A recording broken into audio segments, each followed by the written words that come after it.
Hello, everybody. Welcome back to another episode of the Sesh. I'm your host, Raveheart, here, as always, my best friend, my partner in crime, Taylor Surreal. Here to talk to you about some more Formula. Mm. You hyped for Azerbaijan, Taylor? Oh, you don't even know. I will say, I saw that they were going to Azerbaijan. I'm like, okay, the only thing I know about them is they fought a war recently. Um, but then when I Googled it, I'm like, this might be my favorite track so far. That's the castle section is just And Baku sounds like a town from Star Wars. It sounds like it's on Tatooine or something. Awesome. It's like a pod race. it's like I can see Lance Stroll walking into the cantina and then somebody being like, "We don't serve your kind in here." You know, like it's like a bar that even billionaires can't drink at. But all right, let's jump into some of the storylines from that we think are going to be coming up in this week's race. First off, let's start with the second place team in the Drivers and Constructors Championships, Mercedes. And my first question for you, Taylor, is Valtteri Bottas getting screwed over? Well, that is what people are starting to say online in the streets, etc. It's arguable. It is arguable. It is beginning to seem as though the cards are purposefully being stacked against our Finnish friend. But because it's like 2 out of this year's 4 races, he's out. I guess Imola, you could argue whether or not that was his or George Russell's fault. I think on that one, I would argue that a Mercedes shouldn't have been racing a Williams. So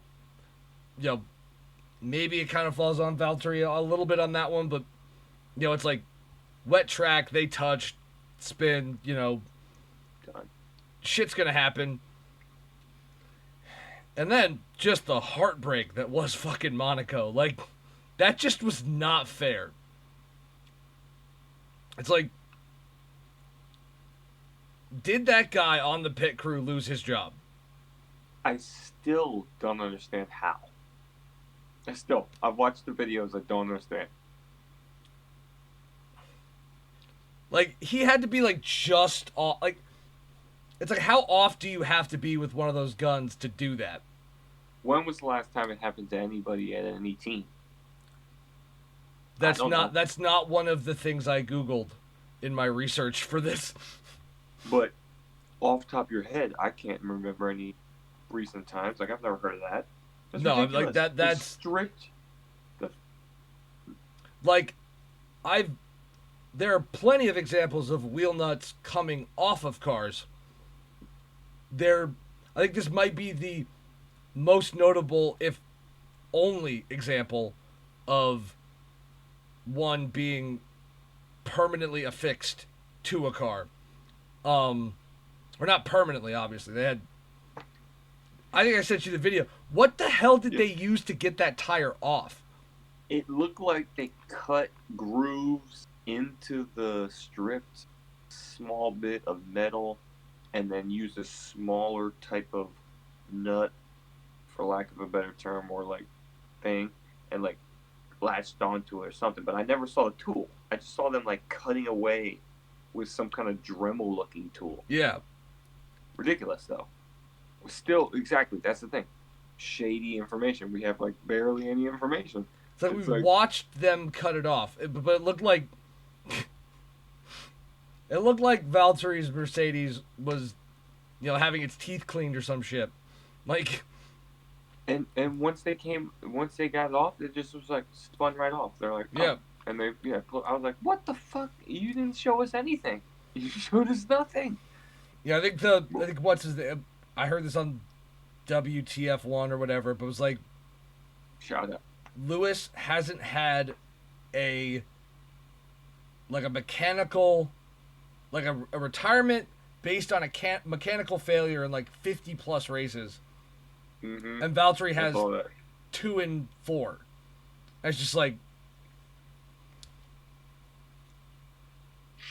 it's suspicious.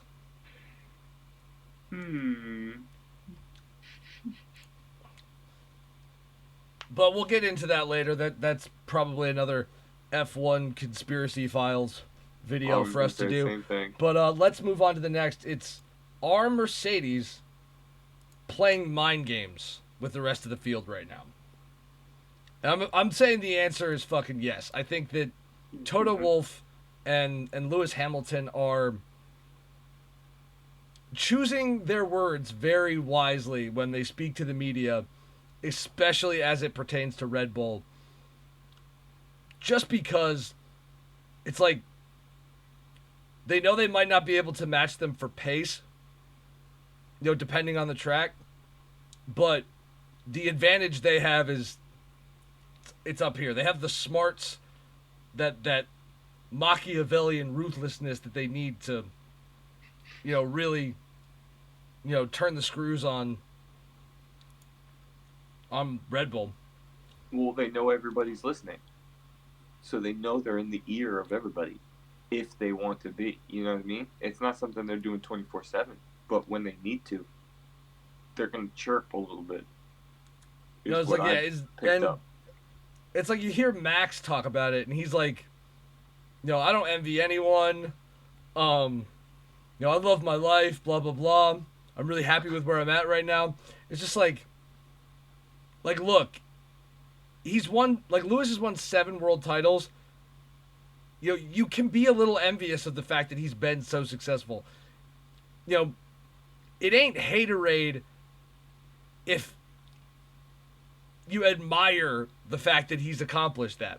It's like, yeah, I'm envious of it, but I'm envious of it because I'm pushing for the same goal. But it just seems like that. Yeah, my girlfriend dumped me, but everything's fine. I'm great. It could be better. It's that kind of shit. It's like that feels really hollow and really empty. And like Max is trying to cover up his insecurities a little bit. I'm sure. We're talking about some of the biggest egos on the planet. Yeah, it's which I also think it's kind of funny because there's so much fucking machismo when it comes to a bunch of dudes who are 5'9", 130 pounds, driving around a track in overpriced coffins. It's just like, let's be real here. You might be generous at 5'9". I'll just say that. It's like, yes, you could drive a Formula One car better than I ever could, but I can get on every ride at Disneyland. You probably can't.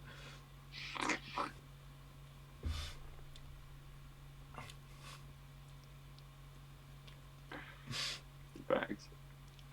I have a feeling if this gets clipped by anybody and somebody sees it, I apologize for nothing. I'm not heightest at all.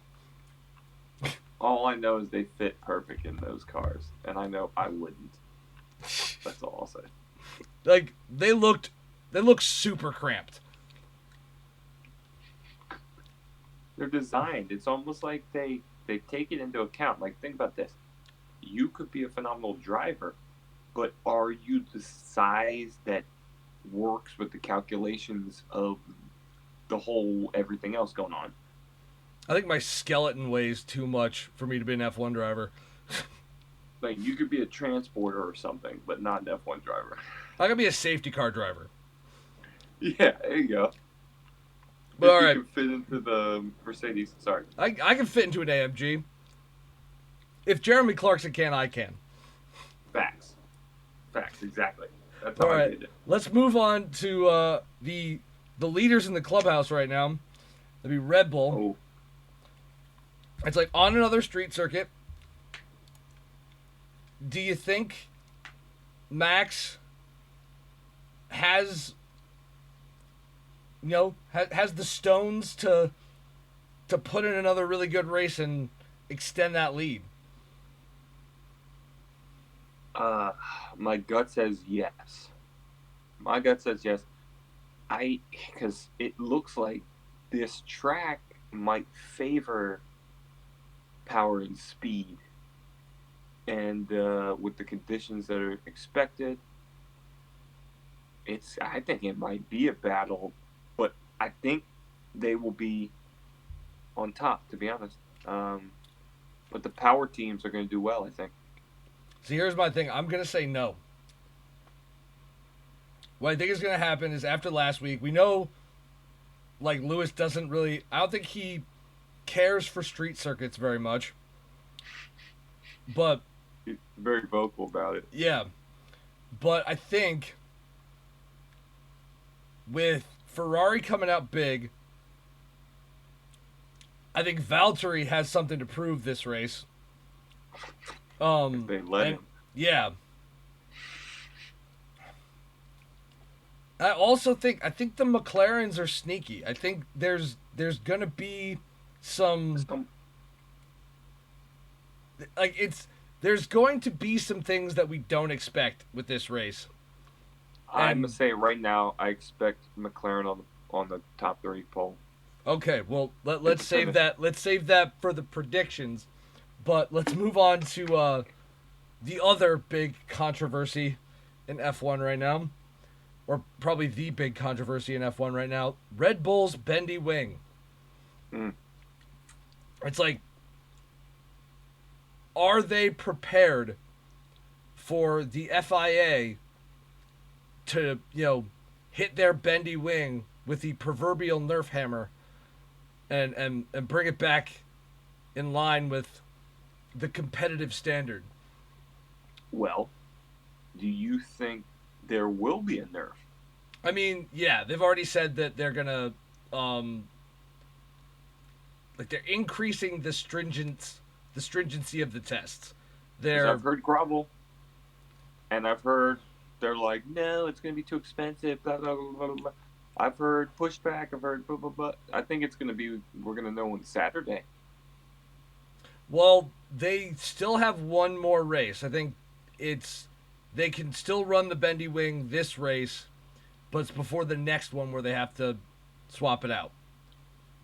So it might be dependent on this race. Yeah. If they're going to look at this race very carefully, is what you're saying. I have a gut feeling, because I think it's going to be one of those scenarios where if they don't, it's like if Mercedes does well, if all the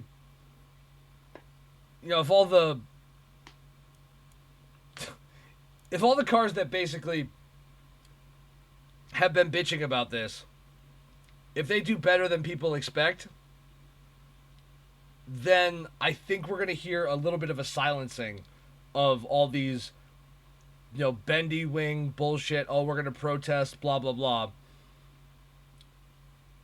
Also, I think Red Bull planned for this. I think they've known this was coming down the line at some point. It's like they went into the season like fully understanding that there was going to be some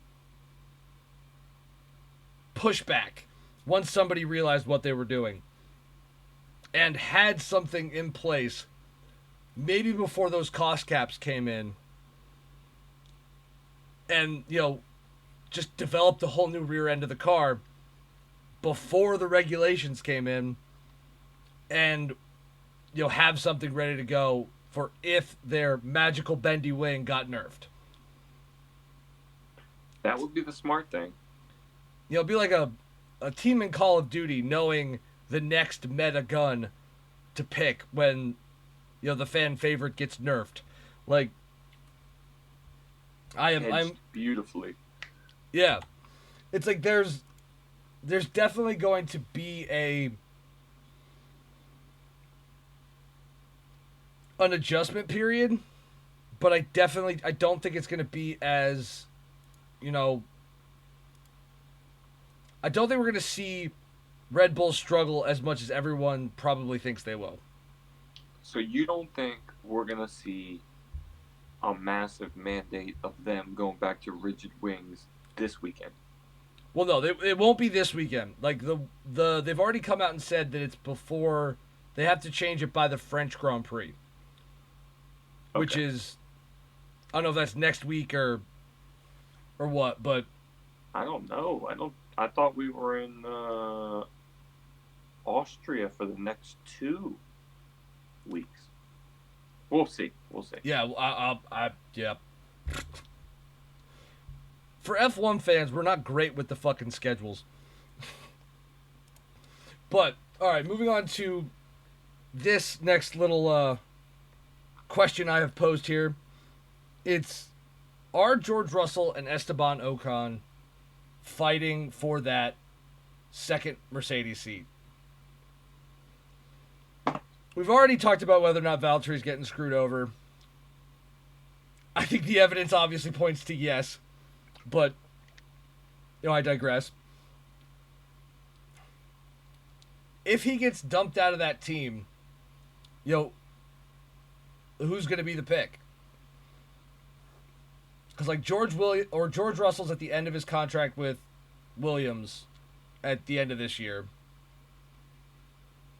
I think Ocon may have some time left on his deal with Alpine Renault, but you know, it's Mercedes. They've got the money to buy that contract out and get him moved over. But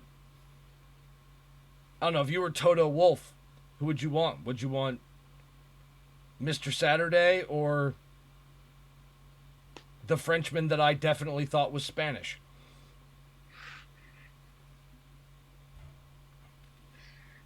Oh man.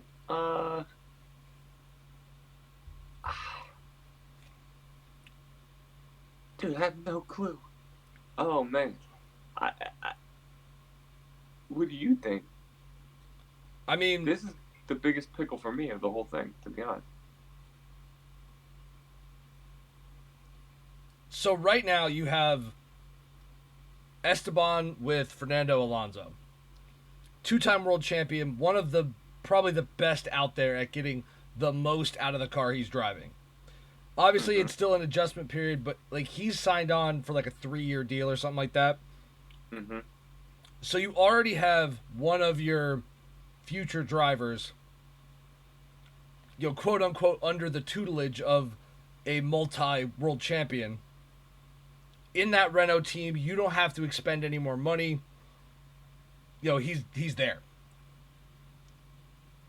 George Russell has Nicholas Latifi, an extremely rich Canadian. If I were Toto Wolff, that's who I'd pull up and have, you know, basically have my next two, you know, basically teaming with former world champions. And it's like, you know, that at that, like, you know, like when the young guys surpass their elders, you know, they're ready for the big time. Like, I don't know. It's like, and who's to say who's to say if Mercedes is going to be the force, you know, after the reg changes next year? Like, we don't know. It's interesting, but it's like they don't have the, like, Mercedes is, don't get me wrong. I love Valtteri. He's a funny dude. But, like, he recognizes where he's at, and he's like, I'm collecting a paycheck, and I'm getting paid good money to do this. Like, I can ensure, like, by finishing second every time, that my kids will never have to worry for money. Which, ever. Yeah, it's like I understand his logic, I understand his reasoning, but it's also like, when you have the best car,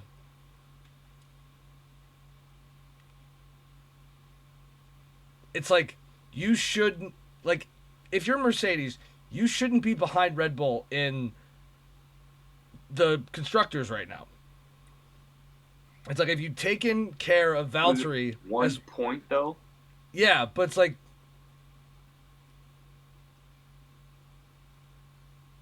who's to say that like if Valtteri has more mechanical issues that 1 point doesn't become Well, that's why this race is so huge, I think.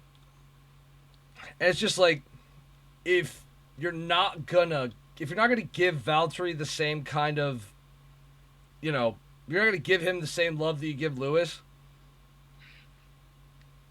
then yeah, dump him because just like what's the point of even keeping him around?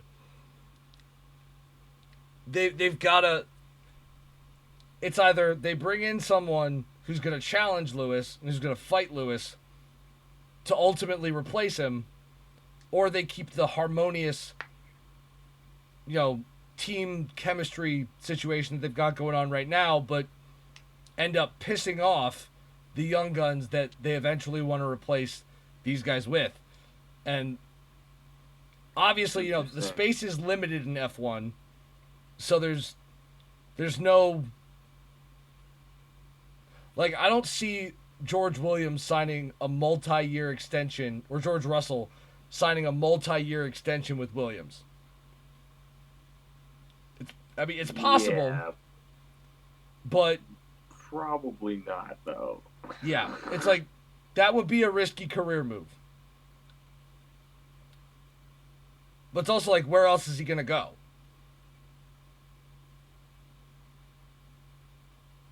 Shoot. I think a George Russell Max Verstappen combo at Red Bull could be interesting.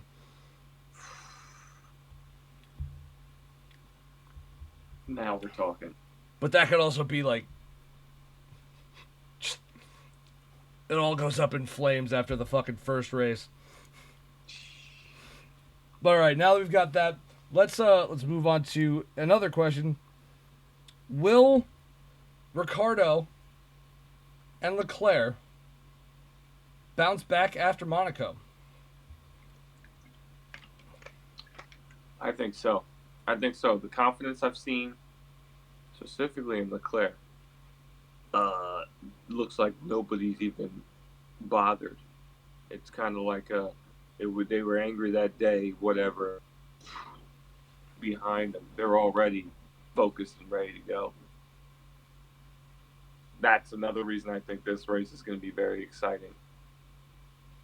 What about you? Leclerc, yes, I think he's gonna. I'll save it for the predictions, but it's like Danny Rick after a really disappointing show at Monaco with his teammate on the podium. I don't know. I just got this gut feeling he's going to come back into Baku, a circuit he's already won on. I don't think he'll be tremendously confident, but he's cut like Leclerc and Ricciardo are both coming in with something to prove after last weekend. Yes, I agree. And I don't know. Maybe it's just the element of surprise. People aren't really ready for it, but maybe he'll finally get used to that car or something. I don't know. I hope that happens. Yeah, I have to admit I'm a little biased. I'm a big Danny Rick fan. I want to see him do well, and I agree. It's an entirely biased opinion. I don't give a shit.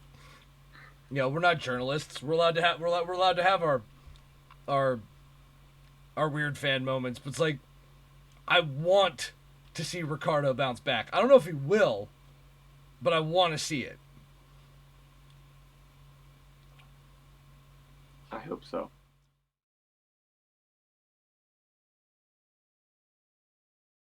Let's get into the predictions. The meat and potatoes. Some cursory facts about the Baku Street Circuit. We're looking at 20 turns, 2 DRS zones. The weather is going to be hot and sunny and dry all weekend. The fastest lap is held by Charles Leclerc of Ferrari with a 1:43.009. The past winners, Daniel Ricciardo, back when he was driving for Red Bull, and then Sir Lewis and Valtteri won it for Mercedes the last 2 times out. So, I think we're going to see something interesting. But I think we're going to see at least like McLaren or Ferrari on pole. Like, I think Lando Norris is going to come out with like some crazy shit like he did at Imola, only he's not going to get his lap time deleted for exceeding track limits. And I think we're going to go Danny Rick's going to finish in the top 5. There may be some crashes, some safety cars in there for him to jump up the pack, but we're gonna see a Danny Rick in the top 5. And I'm calling it again. Charles Leclerc taking the dub. I don't fucking care. I'm gonna keep calling this until it happens. I'm sorry, Tifosi, if I'm cursing you, but this shit's happening. Charles Leclerc, FTW. For the win.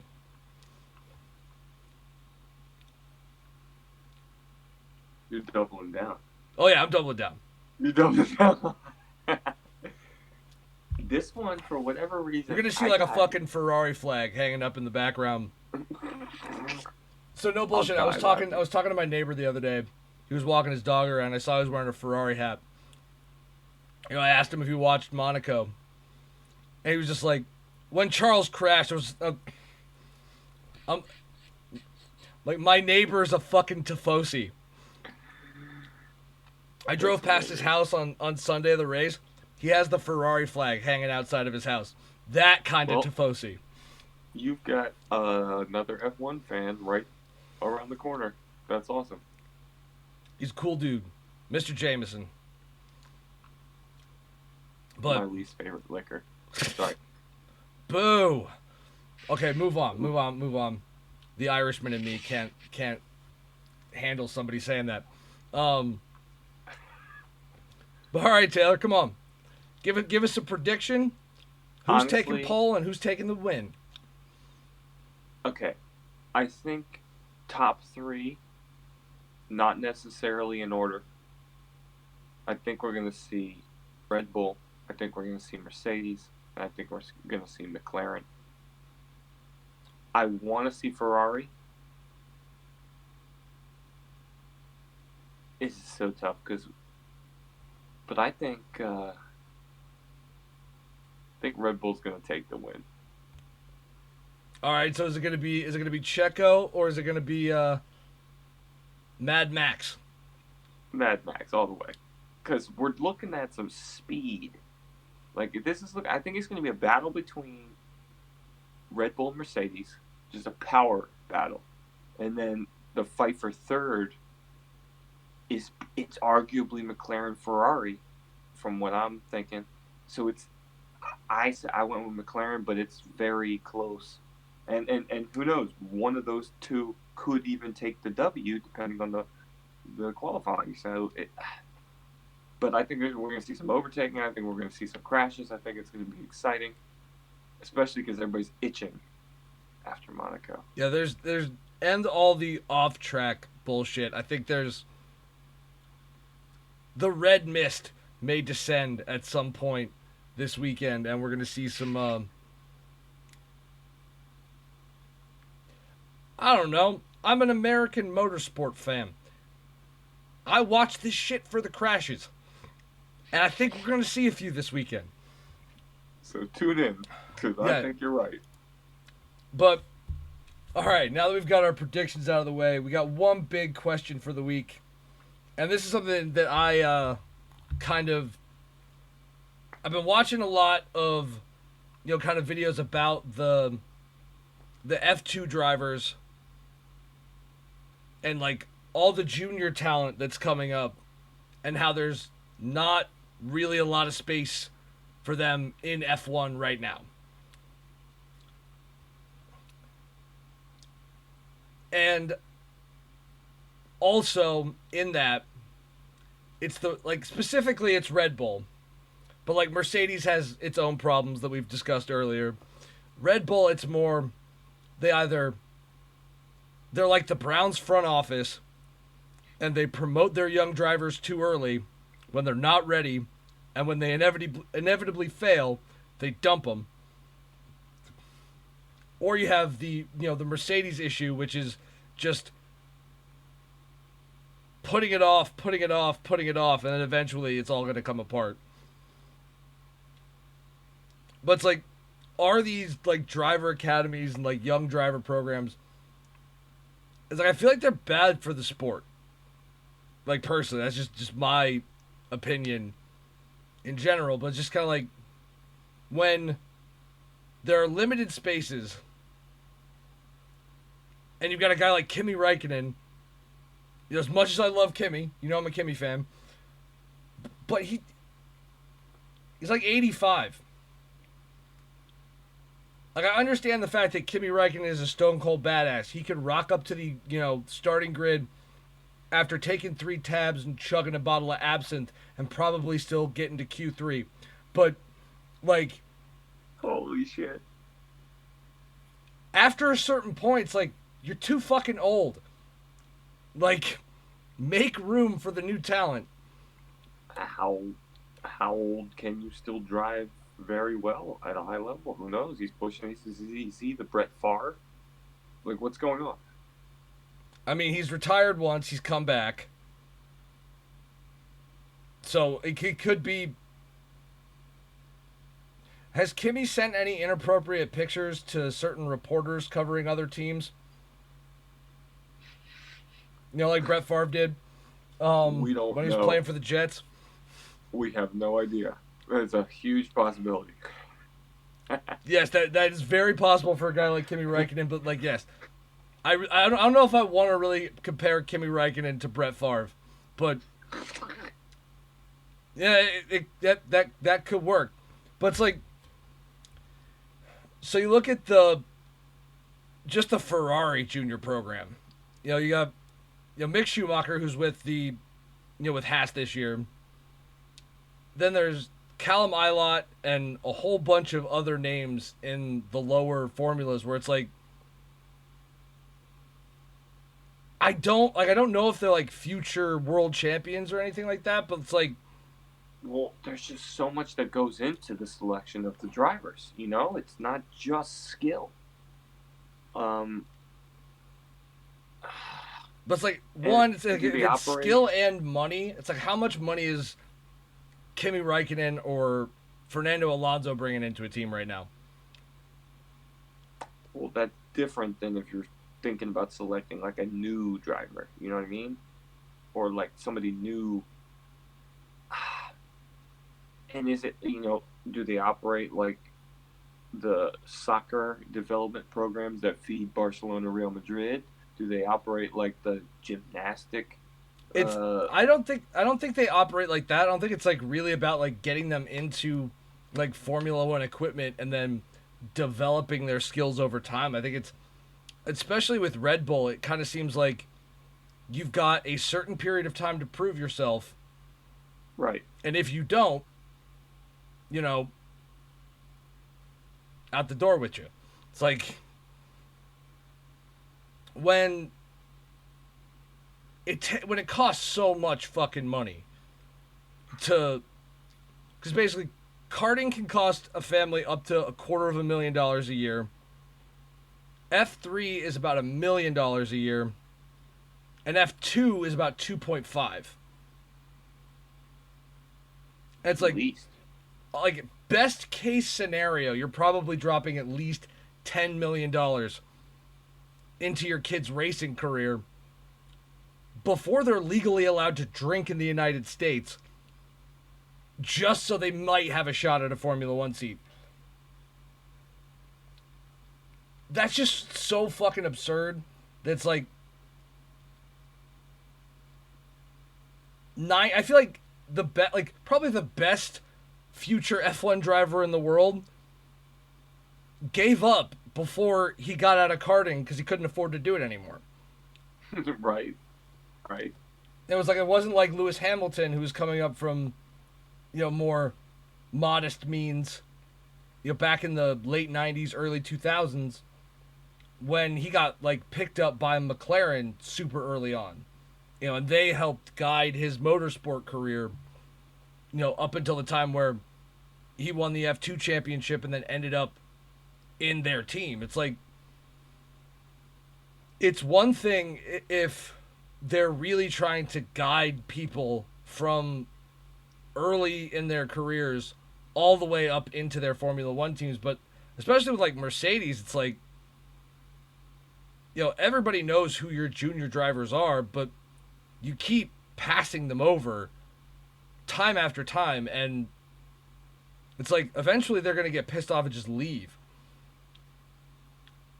Yeah. It's and not that Formula E is really a viable replacement for Formula One, but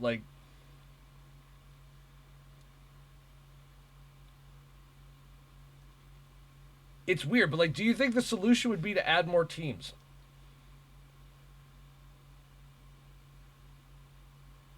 We got 10 right now, right? Yep. Because Indy's got 35, 40 cars. Got a lot. And they can fit on the Long Beach circuit. Add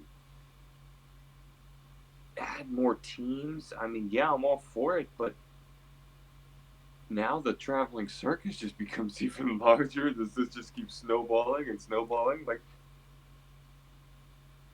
Fuck it, yeah. Add some more teams. Okay. It's I would see the whole thing is the adding more teams thing. It's what I would love to see is a return of the James Hunt, Hesketh teams. The ones sponsored by Hustler and rolling paper companies, but F1's not that world anymore. It's tobacco money's gone. I have a feeling does Playboy even sell magazines anymore? I don't know. Yes, but they might as well not because the shit's just trash now. It's there's no there's nobody with the only people with money who want to get into Formula One are billionaires with kids who want to do it, or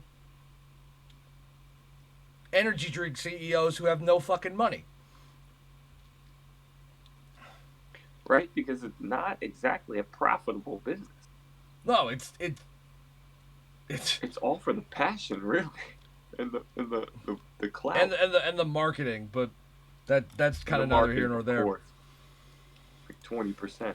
I was watching. Yeah, sorry, I digress. It's Liberty Media, I think, does need to step in and do something because there's. Well, they're the owners. Well, yeah, they kind of have to. It's the FIA and Liberty Media need to work together to come up with some kind of solution because at this point they're just losing talent to other disciplines, and eventually, yeah, it's people talk about Formula One being boring now, but it's what happens if Lewis keeps driving into his fucking 40s? It's which I see being very possible. I also think the FIA should make a rule that once you retire, that's it. You cannot come back. You can't come back. If you get fired, that's one thing. You can come back whenever you want. But if you're hey, I retire, I'm out, no, you're done. That's it. You surrender your super license for life once you retire. Yep. I agree with that. On that, rambly note, I think we're going to call it a night, guys. Yeah, make sure you guys like, subscribe, comment, spam your grandma, share us on Twitter, Reddit, Facebook, MySpace, Friendster. Yeah, I don't know what else. Fuck it. Um, thanks for watching, everybody. Adios.